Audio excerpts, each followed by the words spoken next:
One way or another, it would all end here. I stand guard beside the watchmaker as she installs her device on the pedestal, as a dawning sense of the gravity of the choice before me constricts my breathing like a vice. I place my hand on my revolver for a measure of comfort, but immediately I recoil, repulsed by the thought of its use. I watch her precise, measured movements as she works to fit her device to the skull, a gruesome task performed with so much elegance. She will die if I don't act now. A small noise from behind me reverberates through the crypt. Footsteps? And then everything clicks into place. I feel calm, held in the eye of the storm as I act. Drawing my gun, I say in a hoarse whisper, "It's over. You've given them a mandate to kill you now. This goes deeper than you think. Great powers are involved that will crush you underfoot to be one step ahead of the other. Come with me, or you will die here." I expected as much. She looks up at me, stands, and, serene in her expression, continues, "Then so be it, if that is the price I must pay." In one swift movement, she grabs the revolver in both hands, placing it to her forehead. "But let us not give them the satisfaction," she says. "Do your duty, traitor." I can get us to the border," I reply. "It's only a day's walk." "I know." She bats the gun away from her head. "I just needed to know if I could trust you." A gunshot from behind deafens me as I watch her body hit the water. Blood flowering from her head as the currents pull it downstream. And now, Ernst, it seems that I cannot. Marcel 4, April the 27th, 1908. Continue. The watchmaker got killed. Shot. Not by Marcel, though. By someone else. I wonder by whom. I'd like to descend the stairs to the catacombs. Well, I don't really like to, but... No, let's first examine the clockwork skull again and activate this memory as well.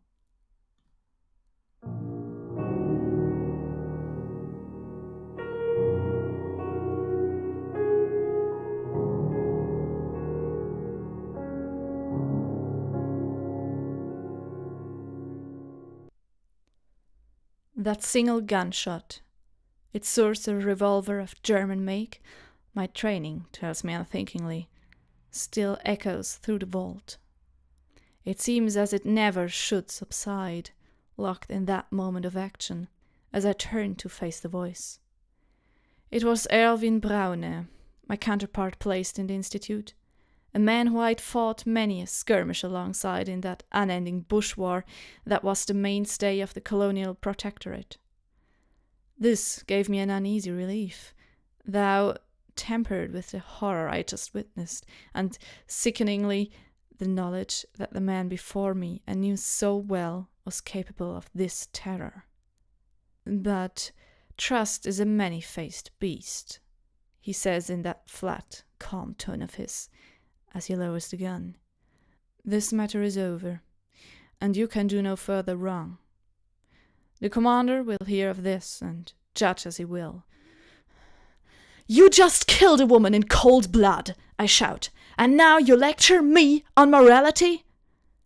"She was a red, Ernest," Irvin replies. "You think the French would treat her any better after everything they did to her kind?" "Better than to die in a place like this," I interrupt, with sense of defeat. "I cannot accept this." "My dear Eisner," he replies with a sigh, "to forget history here, of all places. I gave her mercy." Marcel 5, April the 27th, 1908. Continue. So, another soldier killed the watchmaker. And the watchmaker apparently was a French woman that did something she wasn't supposed to do. But Marcel protected her. But he couldn't in the end. He couldn't. Now descend the stairs to the catacombs. Descending into the catacombs, the paradigm of iron and stone gave way to little more than ancient, bare forms of the latter, besides the occasional support pillar throwing out a dull shine before my lantern. Exit into the mausoleum. That's where the dead people are. Mausoleum, crypts, catacombs. Great triumvirate. The winding passages of the catacombs ended here, in a small but well-kept mausoleum below the ribbed expanse of the iron gardens. Examine an old gate. A simple iron gate, ornate but to a modest extent. A slightly rusted iron bar withheld entry or exit. Unbar? Yes. Exit into the iron gardens. I see, we unlocked another pathway that takes us? We haven't been here. That takes us to the Embarcadère. The first of the garden's many structures was the Embarcadère, a long glass transept consisting chiefly of a long, lazy stream running the length of the chamber. Access through the structure was by a network of walkways over the water, providing traversal to adjacent chambers and permitting survey of the many specimens of aquatic flora on display. From the interior, the crystalline gate could now be easily unbolted. Unlock? Yes, and now we have another passage, because we were at the crystalline gate before and it was locked.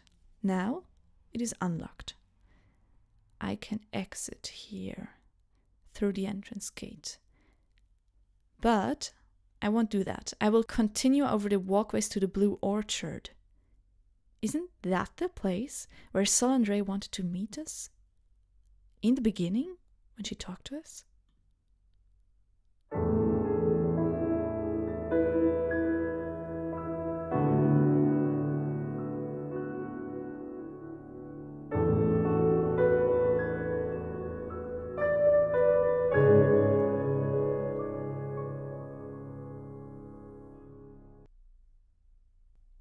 The Blue Orchards. These are my memories, but, she trails off, there still remains a single secret, kept of me and my fellows. As did much else, it died with the last provost that terrible night in May. The provost, he... She sighs and, after a pause, continues. He hid much from us, both of knowledge and more material things. In a vault, likely, but we do not know of where, or even what his stock might contain. Seek it, and tell me everything, so it may be found in the waking world. Items in my apartment may be of use. She reaches into her jacket pocket and continues. This will let you in. Did she give us the key? Continue. She gave us the key! And it is the key I suspected. Oh, great. Now we can return here. Oh, no, I forgot to read that text. As she walked through the orchard, she ran the tips of her fingers through the blue petals with the gentlest of touches. The black spires of the skyline loomed overhead, and it felt like it was night here, as if by some whimsical twist on the part of the cosmos. So the blue orchards contain blue flowers. I remember that there were blue flowers in the mayfly. On the stage there lay some blue flowers. Return to the Embarcadère. We have been to the blue orchard. So let's go back. Let's exit through the entrance gate. Okay. And I'd like to traverse an arcade heading south. Here, the Mayfly Bar. And how do we get to her house? How did we do it? Let's try this. No, that's where we came from. No. So the winding alleyways, maybe. And continue back along the boulevards towards the plaza. Yes, here is your residence. Because that was Salandré. She seems to be the only woman who is still alive in this devastating city. Apart from us, that is. I'd like to enter her residence. Salandré residence, doorway. Yes, we were here before, and it is locked, but now we can use the plain key to enter. Salandré residence, hallway. The Salandré residence, following the same scheme as the neighboring apartments, was a largely vertical affair. Tall ceilings, steep stairs, and cramped rooms as best to make the most out of each renovated store. We can click this part. To make the most out of each renovated store. This large-scale campaign of renovation was likely the fleeing merchant prince's last-ditch attempt to make the most out of their investments, and was largely successful, in so much as you assume that the venture of constructing homes as the demand of them plummets is a project doomed to failure. Austere, but not so overwhelmingly so as to be distasteful to those already accustomed to that newfound and short-lived mid-century high life and its taste for the baroque. I'd like to ascend the staircase to the study. Now we are in Salandré's study. The solitary window faced westwards, catching the setting sun in full, trapped in that final moment of light before nightfall. Through this the boulevards were similarly illuminated. Thou long shadows were a reminder that this warmth would be brief. On the desk lay a book with a cover of simple make. Near the window stood a well-built grandfather clock. We can examine the clock, or examine the book or the clock. Let's just go in chronological order. No, I missed a memory again, and I never want to miss any memories.